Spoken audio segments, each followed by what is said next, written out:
बहस की शुरुआत करते हैं बड़ी खबर से। जी न्यूज ने एक सवाल पूछा केंद्रीय गृह मंत्री अमित शाह से। केंद्रीय गृह मंत्री अमित शाह ने कहा कि रामराज एक सुशासन की विचारधारा है, स्वयं महात्मा गांधी ने स्थापित किया। 5 मई से बीजेपी की सरकार बंगाल में आने वाली है और यहां पर हम रामराज की स्थापना करेंगे। राम राज्य के बारे में मतलब क्या बोलने चाहते हैं? राम राज्य की कोई देखने चाहता है? राम तो एक राजा था। पश्चिम बंगाल में जो आदमी है सब कुछ ठीक है, यहाँ में कोई राम राज्य तो दरकार नहीं है। अमित शाह जी, मैं नीरज पांडे हूँ जी न्यूज से।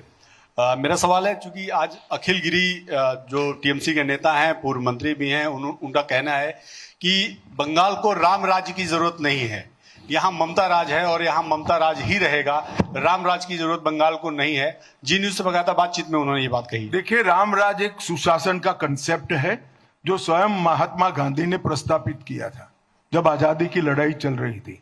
अगर ममता दीदी को ये भी नहीं करना है तो चिंता न करें, उनके पास बहुत कम समय बचा है, अब वो कर भी नहीं पाएगी। 5 मई से भारतीय जनता पार्टी की सरकार आने वाली है।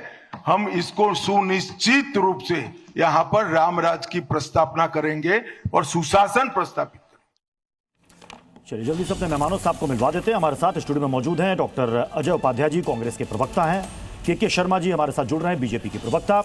हमारे साथ संजय शर्मा हैं, टीएमसी के प्रवक्ता। नवीन जिंदल जी हमारे साथ जुड़ चुके हैं, पॉलिटिकल एनालिस्ट हैं। स्टूडियो में मेरे साथ मौजूद हैं ज्ञानेंद्र भारद्वाज जी, आम आदमी पार्टी के प्रवक्ता। राम बाबू सीनियर लीडर हैं लेफ्ट के, वो भी हमें ज्वाइन कर चुके हैं। और थोड़ी देर में नफीस अंसारी भी हमारे साथ जुड़ेंगे। मैं संजय शर्मा जी शुरुआत आप भी से करना चाह रहा हूं, क्योंकि राम राज्य का मुद्दा तो अब आपने छेड़ दिया। टीएमसी को रामराज से कोई दिक्कत है क्या? टीएमसी को रामराज से दिक्कत का दूर दूर तक कोई सवाल नहीं।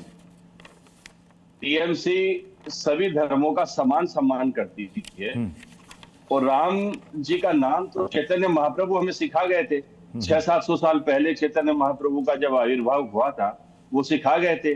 तब से बंगाल की जनता तो राम जी के गुण गा रही है, कृष्ण जी के भी गुण गा रही है। ये आज अलग से हमें भारतीय जनता पार्टी से, ये अखिल गिरी आप ही के नेता है ना टीएमसी के, उनको क्यों दिक्कत है? वो कह रहे हैं कि बंगाल में जरूरत नहीं है रामराज की। दिक्कत ये नहीं है, दिक्कत उन्हें नहीं है, दिक्कत बीजेपी को है। याद करिए, इन्होंने समाजवादी पार्टी के सांसद नरेश अग्रवाल को तब तक अपनी पार्टी में शामिल नहीं किया जब तक उन्होंने संसद में ये नहीं कहा कि विस्की में कौन बसे, रम में कौन बसे, सीता जी मां जानकी कहां बसती है। दुख की बात यह है कि ऐसे लोगों के साथ रहने वाली पार्टी आज श्री राम की बात करती है। और ये क्या दिखाना चाह रहे हैं? श्री राम के जमाने में टैक्स नहीं था, टैक्स इतना ही था कि नदियों से, समुद्रों से जो बादल से, जो गर्मी सूरज की किरणों से जो सोख लिया जाता था, वो दे दिया जाता था लोगों को, गरीब व्यक्ति को। आज ये तो टैक्स टेररिज्म चला दिया है भारतीय जनता पार्टी ने। नहीं, इन्होंने टैक्स लेते संजय जी सुनिए ना, संजय जी यहां पर बात बंगाल की हो रही है और टीएमसी के नेता का ये बयान है, ना कि बीजेपी के नेता का बयान है, जिसमें वो कह रहे हैं कि बंगाल में जरूरत नहीं है, यहाँ ममता राज काफी है, यहाँ राम राज्य की जरूरत नहीं है। ये बीजेपी के नेता का बयान नहीं है, ना ही कांग्रेस के नेता का बयान है, ये टीएमसी के नेता का बयान है। उनका कहना यहाँ जो चल रहा है ये अच्छा ही राज चल रहा है। और उन्होंने जिस रामराज की बात कही होगी, हाँ, वो भारतीय जनता पार्टी के स्टेट वाले राज्यों से कहीं, अच्छा, मतलब बीजेपी का रामराज्य कुछ और है क्या नवीन जी?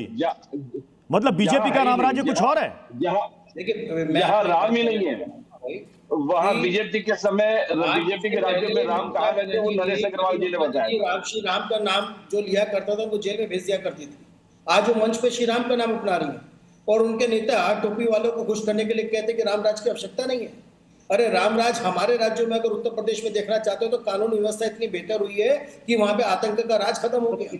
जिस प्रकार से पश्चिम बंगाल के अंदर आतंक का राज है, वो धुनाई देने वालों को जेल के अंदर बंद कर दिया जाता है। और यही नहीं मैं कह रहा हूँ, अभी देखिए पूरे देश भर से गरीब लोग जो घरों में काम करते हैं उनको वापस बुलाया गया पश्चिम बंगाल कि अगर टीएमसी के पक्ष में वोट नहीं देंगे तो उनके घर जला देंगे।